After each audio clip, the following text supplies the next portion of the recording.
রাধে রাধে। বিয়ের পর শ্বশুরবাড়িতে এটা আমার দ্বিতীয় জন্মাষ্টমী। মোটামুটি অনেক কিছু শিখেছি নিয়মকানুন। তো সেগুলো মা কাকিমাদের সাথে আমি করলাম এবার। খুব ভালো লাগলো।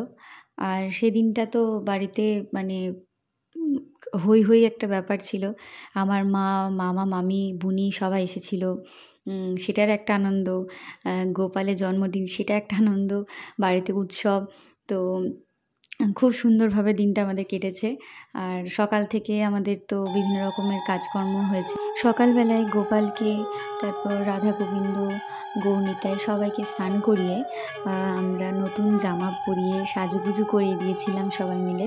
স্নান করিয়ে আমাদের ফল, মিষ্টি এগুলো প্রসাদ করে মানে ভোগ নিবেদন করতে হয়। আর তারপর আমাদের ওই ভোগ নিবেদন করার পর আমাদের রান্না মানে বিকেলের যেটা সন্ধ্যেবেলা যেটা ভোগ নিবেদন করতে হয় সেই যে ভোগ আমরা রান্না করা শুরু করে দিলাম। লুচি, পরমান্ন, তারপর তালের বড়া, মালপোয়া, কলার বড়া। সেই রান্না করতে করতে মোটামুটি বেশ কয়েক ঘন্টা লাগে। তো আমার শাশুড়ি মা, আমি, আমার হাজব্যান্ড আর কাকিরা সবাই মিলে, ঠাকুমা সবাই মিলে আমরা কাজে লেগে গেলাম। জন্মাষ্টমীর দিন সবাই আমাকে বলল যে তুই সন্ধ্যারতি কর। তো আমার তো মানে খুব মজাও লাগছিল, আবার ভয়ও লাগছিল যে আমি পারবো কি না, ভুল হবে কি না। তো আমি মোটামুটি আমি জানি না কতটা ভালো পেরেছি, কিন্তু আমি আমার মতো করে আরতি করেছি।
সন্ধ্যা আরতি করে ঠাকুরকে প্রণাম করে আসার পর বড়দের সবার আশীর্বাদ নিতে হয়।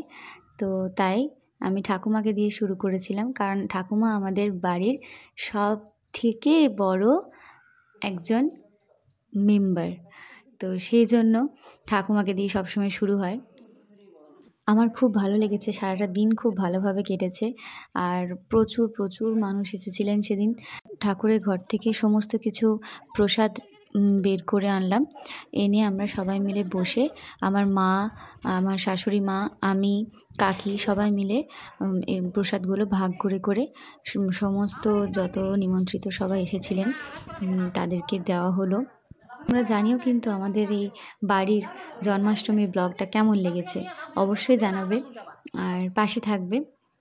এখন আসি, ঠিক আছে? টাটা, রাধে রাধে।